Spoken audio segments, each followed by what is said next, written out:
दोस्तों, हमारे भारत देश में हर जगह कई सारे और विविध वास्तुकला के मंदिर हमें देखने मिलते हैं। मंदिर निर्माण की प्रक्रिया का आरंभ तो मौर्य काल से ही शुरू हो गया था, किंतु आगे चलकर उसमें सुधार हुआ और गुप्त काल को मंदिरों की विशेषताओं से लैस देखा जाता है। संरचनात्मक मंदिरों के अलावा एक अन्य प्रकार के मंदिर थे जो चट्टानों को काट कर बनाए गए थे। इनमें प्रमुख है महाबलीपुरम का रथ मंडप, जो 5वीं शताब्दी का है। 6वीं शताब्दी तक उत्तर और दक्षिण भारत में मंदिर वास्तुकला शैली लगभग एक समान थी, लेकिन 6वीं शताब्दी के बाद प्रत्येक क्षेत्र का भिन्न भिन्न दिशाओं में विकास हुआ। आगे ब्राह्मण हिंदू धर्म के मंदिरों के निर्माण में 3 प्रकार की शैलियों नागर, द्रविड़ और बेसर शैली का प्रयोग किया गया।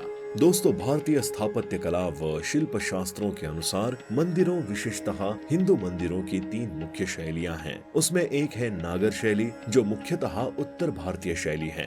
दूसरी है द्रविड़ शैली, जो मुख्यतः दक्षिण भारतीय शैली है, और तीसरी वेसर शैली, जो नागर द्रविड़ मिश्रित है। वो मुख्यतः दक्षिण पश्चिमी भारतीय शैली पर यह वर्गीकरण भी बहुत स्थूल है। समय व संस्कृति भेद के साथ इनमें भी अनेक भेद व मिश्रण हैं। तो अब हम जानते हैं नागर शैली यानी उत्तर भारतीय मंदिर और द्रविड़ शैली यानी दक्षिण भारतीय मंदिर में क्या अलगता है। नागर शैली। नागर शब्द नगर से बना है। सर्वप्रथम नगर में निर्माण होने के कारण इन्हें नागर की संज्ञा प्रदान की गई। नागर शैली की बहुलता मुख्यतः उत्तर व मध्य भारतीय परिक्षेत्र में है। नागर शैली का प्रसार हिमालय से लेकर विंध्य पर्वतमाला तक, विशेषतः नर्मदा नदी के उत्तरी क्षेत्र तक देखा जा सकता है। ये कहीं कहीं अपनी सीमाओं से आगे भी विस्तारित हो गई हैं। वास्तुशास्त्र के अनुसार नागर शैली के मंदिरों की पहचान आधार से लेकर सर्वोच्च अंश तक इसका चतुष्कोण होना है। विकसित नागर मंदिरों में गर्भगृह, उसके समक्ष क्रमशः अंतराल, मंडप तथा अर्धमंडप प्राप्त होते हैं। एक ही अक्ष पर एक दूसरे से संलग्न इन भागों का निर्माण किया जाता है। नागर वास्तुकला में वर्गाकार योजना के आरंभ होते ही दोनों कोनों पर कुछ उभरा हुआ भाग प्रकट हो जाता है, जिसे अस्त कहते हैं। इसमें मूर्ति के गर्भगृह के ऊपर पर्वत, श्रृंग जैसे शिखर की प्रधानता पाई जाती है। कहीं चौड़ी समतल छत के ऊपर उठती हुई शिखासी भी दिख सकती हैं। माना जाता है कि ये शिखर कला उत्तर भारत में 7वीं शताब्दी के पश्चात अधिक विकसित हुई। कई मंदिरों में शिखर के स्वरूप में ही गर्भगृह तक को समाहित कर लिया गया है। द्रविड़ शैली। यह शैली दक्षिण भारत में विकसित होने के कारण द्रविड़ शैली कहलाती है।